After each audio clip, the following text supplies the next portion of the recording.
Good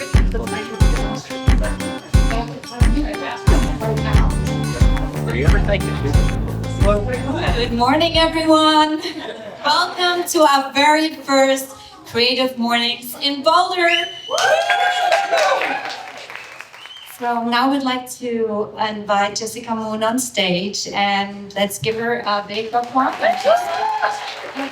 We're so excited to have you, Jessica.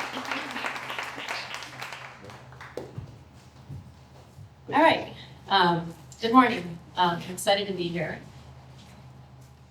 So NOMAD, when I first heard this was a theme for Creative Morning, I thought about traveling. But the more I considered the theme, I thought it's like a thread that's run through my life experiences, my ancestry, and also my artwork. So this is what the definition I consider of a nomad, of a person or a community that adapts by moving, whether across landscapes, cultures, or ideas. And this woman actually is a Mongolian.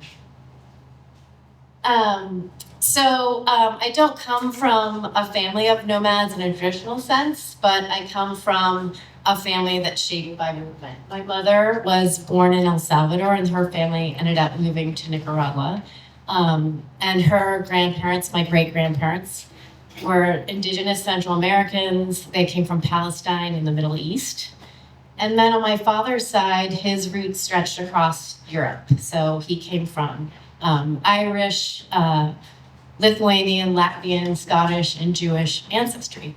So I carry many worlds inside of me. I traveled at a young age. I had my first passport when I was 2 and only 2 feet tall and 6 inches. So that was primarily to go visit my mom's side of the family that was still living in Manama. Gatherings on my mom's side of the family were big. They were loud, they were fun, they were really festive. But I didn't always know what was being said because everyone spoke Spanish. And my mother, having come to the States when she was 18, was trying to assimilate, I think, into American life that she didn't see learning Spanish as an asset. Gatherings on my father's side of the family were small, quiet, traditional, and honestly, a bit dull.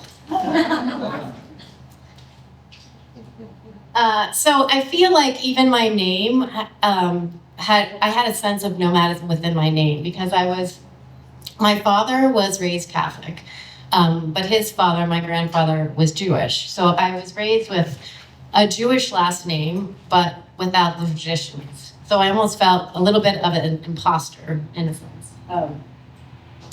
And at the same time, I grew up in a very white Ohio suburb, and I stood out. I was darker in complexion and had dark hair, but here I'm trying to sport my Dorothy Hamill haircut, for those of you who remember her. So my mother would try to straighten my hair in the morning, so I feel I would have fitted better. So my mom, being from Nicaragua, had a strong Spanish accent. So as kids do, I picked up on some of the ways she said pronounced words, like saying table instead of table, or mirror instead of mirror. And I was teased a lot for that. So I was often teased and felt out of place growing up in Ohio. But I've learned, growing up now that I've learned that I can carry these threads of my culture with me to create something that's unique in my career. But being a cultural nomad, as I consider myself, can also feel a little disorienting. It's kind of like not having a home base. Moving on.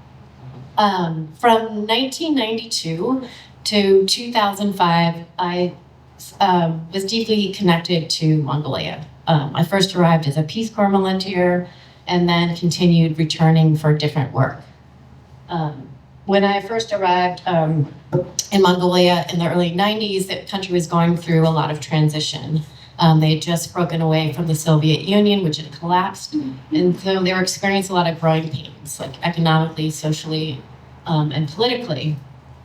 I was stationed out in an eastern province, Hinti Imek, and I lived in a traditional felt tent, a which they call gers. I lived next to a Mongolian family And this is their yurt here. That's their spring cleaning. They weren't nomads by the traditional sense. They would take apart their house to clean it, but they were more sedentary. So I wasn't just impressed by the Mongols' resourceful or the resilience that they were, the way they lived off the land. They moved with their animals, and they could adapt to a lot of different climates, and how they moved with the seasons, but also the resourcefulness. Nothing was really wasted then. I remember walking into the host family yurt. They lived next to me, and I became really close to this family, so I ended up calling the Mongolian mother of the family my Mongol Edge, which means Mongolian mother. And I remember she would come into my yurt, and she would ask I had all these empty jam jars. She asked for them, so I gave them to her, and never knowing what she was planning on doing with them until one afternoon I walked into her yurt, and I saw this man sitting there with all my jam jars suctioned to his back. She was performing acupressure therapy, and she was known as a town healer. So that really stuck with me, the resourcefulness. Nothing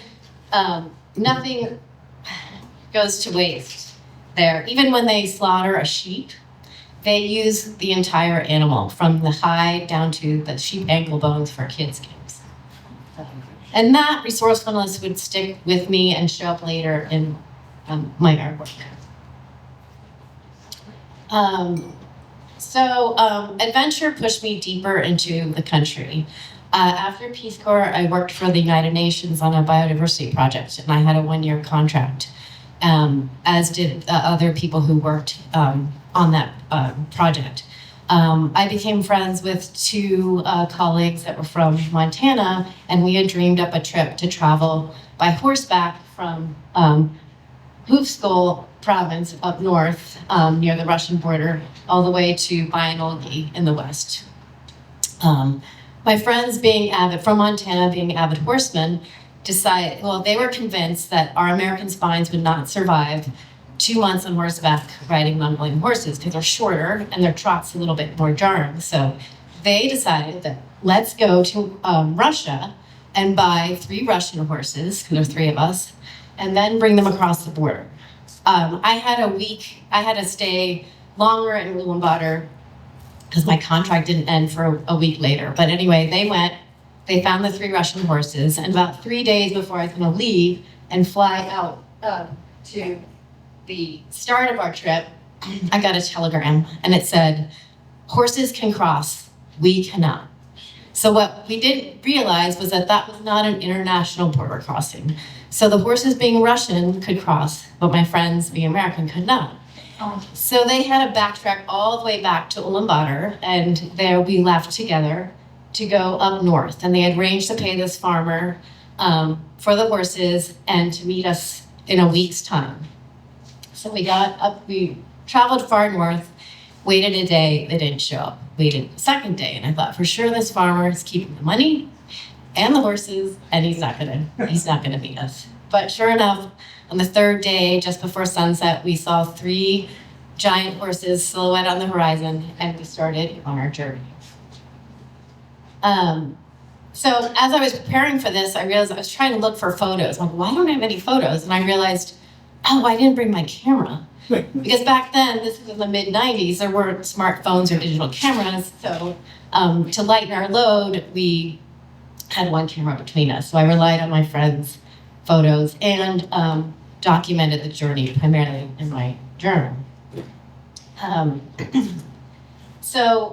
As we traveled across the countryside, we had 3 Mongolian horses and our pack horses, and then the 3 tall Russian horses. And as we traveled, Mongolians would come up to us and ask, "What are you trading?" And we're not trading anything. But they just couldn't understand why anyone would be traveling for no reason with all this stuff. So that's, their sense of travel was more for survival, and ours was more for adventure. But we would also realize that it did require survival, as we had to constantly think about water sources and pastures to sustain our animals. So I guess for that, that trip made me realize that a nomad is not just about movement, but it's about why you travel and what you carry with you. So after working for the Peace Corps in the UN, it was time to go back home. I was going to grad school in CU Boulder, and I was really homesick. I really missed the country and the people deeply. And I was trying to figure out a way, how can I get back? So I ended up working for tourism companies, leading horse trips and rafting trips that were like a week to 2 weeks in duration. I remember the company, it was one of my last trips, had decided, let's take the tours up to find the Satan people. The Satan people are reindeer people that live in the far north part of Mongolia, and they survive some of the harshest conditions because they constantly have to move to find lichen for their reindeer, which they primarily subsist on.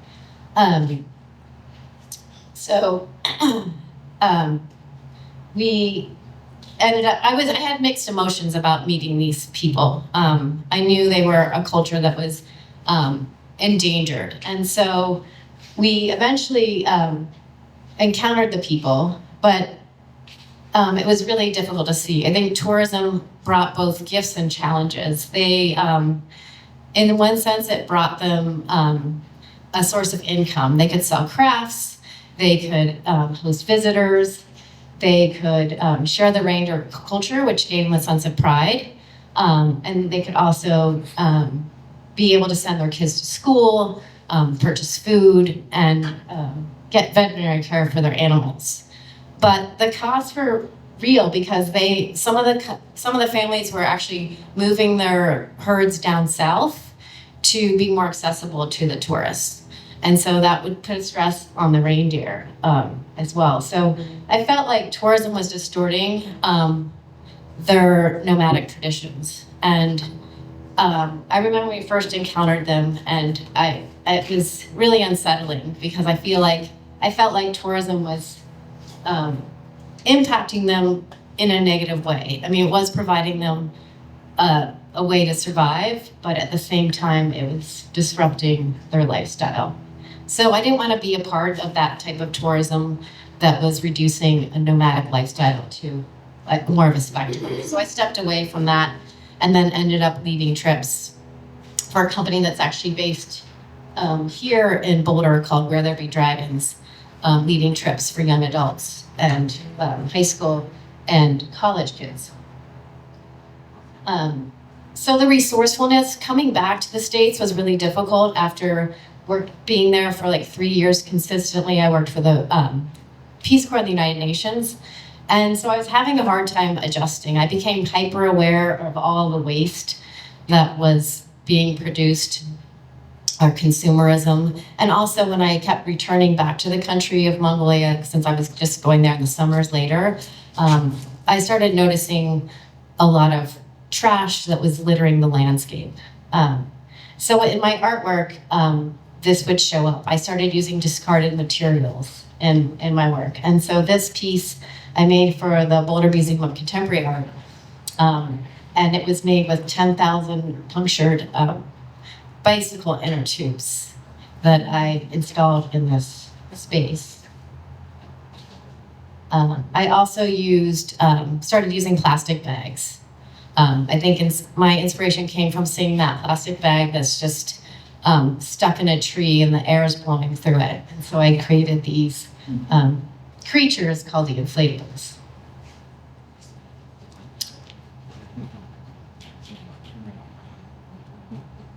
Then I created TV out of plastic bags. This was for the Denver Biennial of the Americas.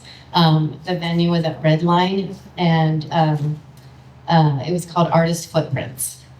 And so I decided to carry the teepee.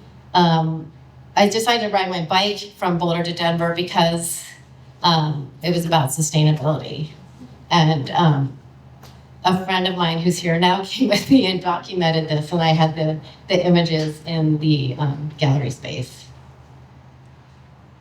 And so I feel like my art has kind of moved kind of like nomadically. It's constantly shifting between materials and mediums. And then I got into creating murals.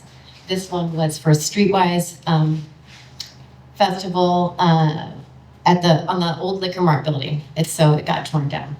It's no longer there. And there's some other, on the slideshow, I put, is there a way to scroll through on it? Well, I put I'm not that tech savvy, but I'm sure someone here is. I put like a scroll, it's like a slideshow within a slide. It's okay. So this is one of the murals. And then also I worked in a smaller scale with finding found images, kind of giving a voice to animals who don't really have a voice of their own. And that was really inspired when I worked for the UN. I was involved with environmental education and public awareness programs to raise awareness for endangered species. So maybe we're all nomads in our own way, shaping who we become by what we choose to carry forward. Thank you.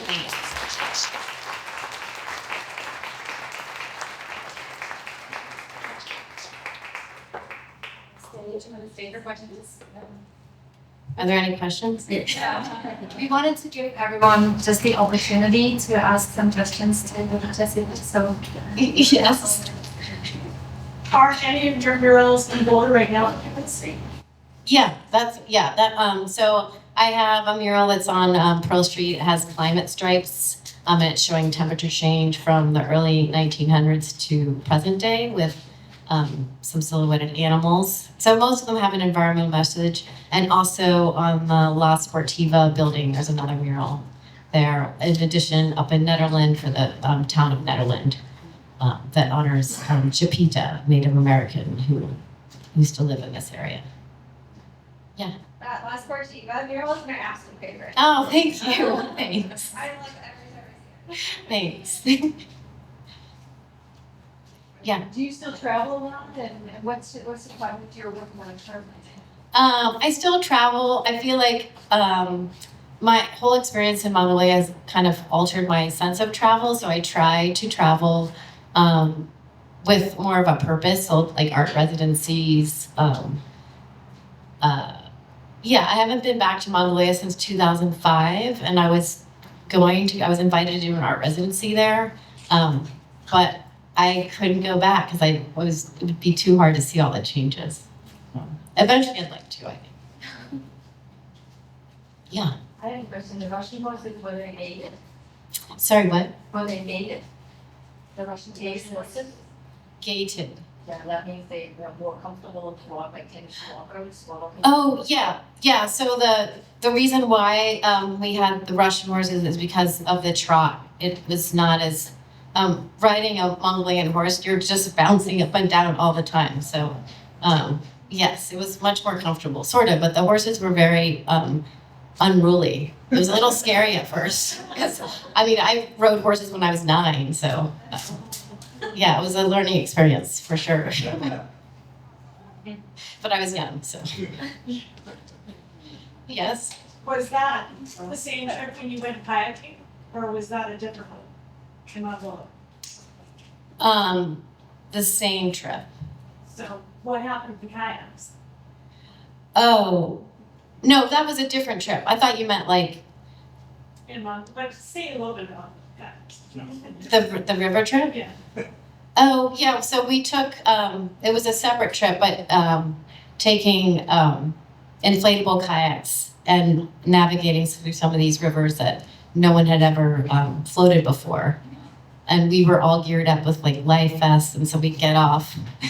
And I feel like we'd encounter Mongolians who like never seen a boat, like never seen people float in a river. And I felt like an alien, walking with like all this plastic gear.